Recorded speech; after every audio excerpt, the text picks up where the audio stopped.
Present by Albella Music.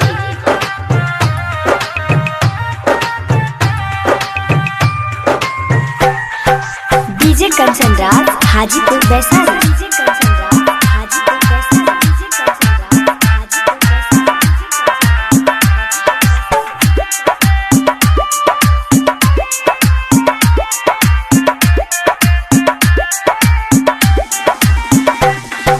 कोई दिलु पागल साबित है गोरी, कोई दिलु पागल साबित।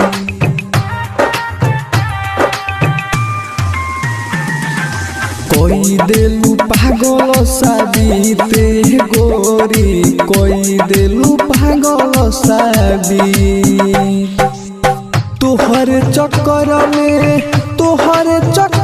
में घुमा घुमा गावतनी गीत गोरी, कोई दिलु पागल साबित है गोरी, कोई दिलु पागल साबित।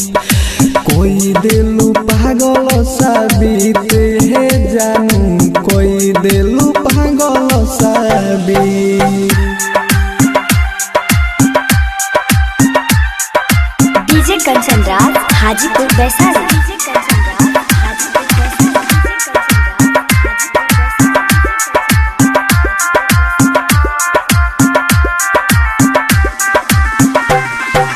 केहू लगे नाटी के देता लागता ते झारे, केनहू जाई पागल कही के लोगवा भेला हमारे।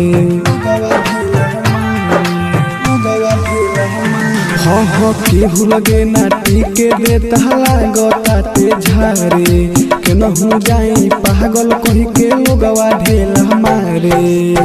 हम के देख के कोहरता नफरत अपने ही तो हमीत जानू, कोई दिलु पागल साबित है गोरी, कोई दिलु पागल साबित।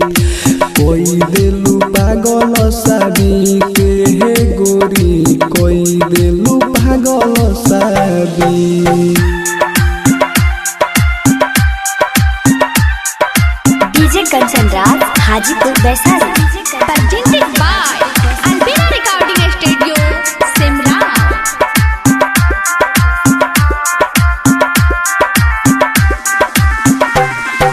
राइटर मुकेश राजा के ना चिन्हतारू रानी, ओ हमर जीत पागल कही भुलावल जात बानी।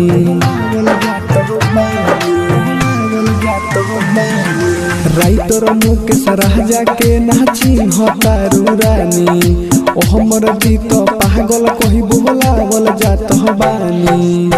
प्यार के बाजी हम हार गईनी, तोहर भइल जीत जानू, कोई दिलु पागल साबित है गोरी, कोई दिलु पागल साबित।